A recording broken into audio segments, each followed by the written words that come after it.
सामान्य परिवार में जन्म लेने के बावजूद अपने पिताजी के साथ पूरे देश भर में घूम घूम कर जादू दिखाना और अपनी बाइक को बेचकर चुनाव लड़कर राजनीति में आने वाले अशोक गहलोत राजस्थान के वर्तमान मुख्यमंत्री हैं।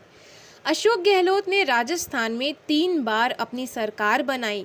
अशोक गहलोत ने कई विकास के काम करवाए, जिसमें फ्री दवा वितरण योजना 2008 की चर्चा पूरे देश विदेश में भी हुई थी। युवाओं के लिए भर्तियां करवाई, इसके साथ ही साथ विकास के नए आयाम स्थापित किए। आज की इस वीडियो में हम आपको बताने वाले हैं अशोक गहलोत के जीवन परिचय के बारे में, तो इस वीडियो को आप सभी लास्ट तक देखिएगा। वीडियो पसंद आती हो तो लाइक, शेयर, सब्सक्राइब ज़रूर करिएगा।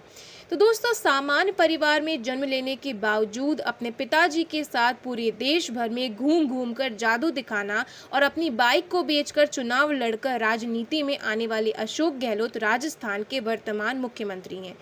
अशोक गहलोत ने राजस्थान में 3 बार अपनी सरकार बनाई। अशोक गहलोत ने कई विकास के काम करवाए, जिसमें कि फ्री दवा वितरण योजना 2008 की चर्चा पूरे देश विदेश में भी हुई थी। युवाओं के लिए भर्तियां करवाई, इसके साथ ही साथ विकास के नए आयाम स्थापित किए। अशोक गहलोत ने अपनी सियासी सफ़र को अपनी पढ़ाई के साथ ही शुरू कर दिया था। यह राज्य में और केंद्र बड़े बड़े मंत्री पदों पर रहना, साथ ही राजनीति के जादूगर कहे जाने वाले अशोक गहलोत ने कई चुनाव जीते और अपने विरोधियों को हार का सामना भी करवाया। अशोक गहलोत का जन्म राजस्थान के जोधपुर शहर में 3 मई 1951 में हुआ। इनके पिताजी का नाम लक्ष्मण सिंह गहलोत था, जो कि बहुत बड़े जादूगर हुआ करते थे, जो भारत में घूम घूम कर जादू दिखाने का काम किया करते थे।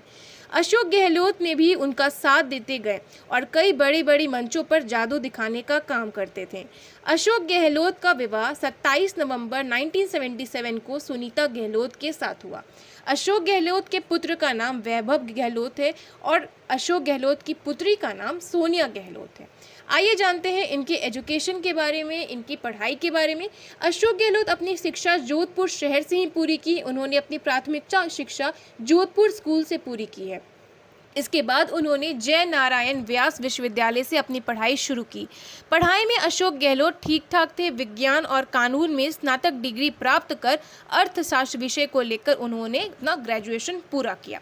अब बात करते हैं इनके करियर के बारे में। अशोक गहलोत का जन्म जोधपुर जिले में एक सामान्य परिवार में हुआ। इनके पिताजी लक्ष्मण सिंह दक्ष एक प्रसिद्ध जादूगर हुआ करते थे, जो कि भारत में घूम घूम कर जादू दिखाने का काम किया करते थे। तो अशोक गहलोत भी इनके साथ पूरे भारत में घूमा करते थे और मंच पर जादू दिखाने का काम किया करते थे, जिस कारण अशोक गहलोत काफ़ी ज़्यादा जानकारी हासिल की थी। पढ़ाई में अशोक गहलोत ठीक ठाक थे। उन्होंने 12वीं के बाद जय नारायण विश्वविद्यालय से अपनी दाखिला किया। 1971 के युद्ध के दौरान लाखों शरणार्थी भारत आ गए थे। मशहूर डॉक्टर सुबाई कई शहरों में सेवा के काम में लगे हुए थे। अशोक गहलोत भी वहां पे पहुंच गए। एक बार अशोक गहलोत काम में जुटे हुए थे, तभी प्रधानमंत्री इंदिरा गांधी का दौरा हुआ और उन्होंने अशोक गहलोत को देखा। इंदिरा गांधी को अशोक गहलोत काफ़ी पसंद आए और काफ़ी मेहनती लगे।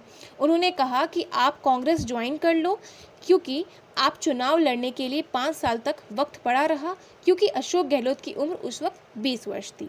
इसके बाद अशोक गहलोत वर्धा चले गए और वहाँ पर गांधी आश्रम में रहे। जब अशोक गहलोत वापस आए तब पूरी तरीके से गांधीवादी हो चुके थे। इन्होंने गांधी जी के सारे नियमों का पालन करना शुरू कर दिया था। सूरज डूबने से पहले खाना खाना, गांधी जी के जैसे कपड़े पहनना शुरू कर दिया था। 1972 में अशोक गहलोत ने बीएससी की पढ़ाई थी। रोजगार नहीं मिला तो घर वालों ने जोधपुर से 50 किलोमीटर दूर पीपाड़ शहर में खाद और बीज की दुकान खुलवा दी, लेकिन धंधा नहीं चला तो घर वापस लौट गए। आगे की पढ़ाई के लिए उन्होंने अर्थशास्त्र में दाखिला लिया और कांग्रेस के छात्र संगठन से जुड़ गए। पहली बार इन्होंने कॉलेज से चुनाव भी लड़ा सचिव के पद पर, लेकिन वह हार गए। तब अशोक को NSUI का राज्य अध्यक्ष बना दिया गया था। इसके बाद अशोक गहलोत और संजय गांधी से दोस्ती हो गई, क्योंकि अशोक गहलोत ने उनके लिए काफ़ी ज़्यादा मेहनत की थी प्रचार करने के लिए। देश में आपातकाल खत्म हो चुका था, लोकसभा चुनाव कांग्रेस हार चुकी थी, तो उसके बाद राज्य के विधानसभा चुनाव के लिए अशोक गहलोत ने संजय से जोधपुर के सरदारपुरा का टिकट ले लिया। इस समय अशोक की उम्र मात्र 26 वर्ष की थी। पूंजी के नाम पर उन्होंने सिर्फ मोटरसाइकिल थी, तो उन्होंने मोटरसाइकिल को मात्र 4,000 रुपये में बेच दिया और चुनाव लड़ा। इसके सामने जनता पार्टी के माधव सिंह चुनाव लड़ रहे थे। इस चुनाव में जनता पार्टी के माधव सिंह वोटों से हार गए। इसके बाद जनता पार्टी की सरकार 3 साल बाद गिर गई तो 1980 में संजय गांधी ने अशोक गहलोत को जोधपुर से लोकसभा चुनाव के लिए टिकट दिया। अशोक गहलोत ने अपने दोस्त रघुवीर सैन के सलून की दुकान में अपनी पार्टी का कार्यालय खोला और आज भी यहीं पर अशोक गहलोत आढ़ा को है। बाइक नहीं होने के कारण अशोक ने अपने दोस्त रघुवीर की बाइक को लेकर प्रसार किया, पोस्टर छपवाए और जब नतीजे आए तो अशोक गहलोत ने जनता पार्टी के बलवीर सिंह को कई वोटों की भारी अंतर से हराया था। इस चुनाव के बाद अशोक गहलोत दिल्ली पहुंच गए और इंदिरा गांधी के साथ अच्छी पहचान बन गई। अशोक गहलोत इंदिरा गांधी के साथ काफ़ी अच्छी बनने लगी। तब सितंबर 1980 में मंत्रिमंडल का विस्तार हुआ। केंद्रीय मंत्रिमंडल के नागरिक उड्डयन मंत्रालय के उप मंत्री अशोक गहलोत को बना दिया गया। 1984 में इंदिरा गांधी की हत्या के बाद सत्ता राजीव गांधी के हाथ आ गई। तब भी अशोक गहलोत राजीव गांधी के मंत्रिमंडल में रहे। 1985 में राजीव गांधी ने अशोक गहलोत को प्रदेश कांग्रेस के अध्यक्ष बनाकर राजस्थान भेजा। अंत में 1998 में अशोक गहलोत राजस्थान के मुख्यमंत्री बने और 5 साल अपनी सरकार चलाएं।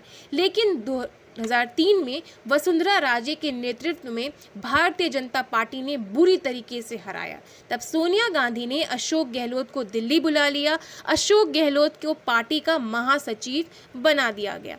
तो दोस्तों, आज के इस वीडियो में इतना ही। इसी के साथ जय हिंद, वंदे मातरम, नमस्कार।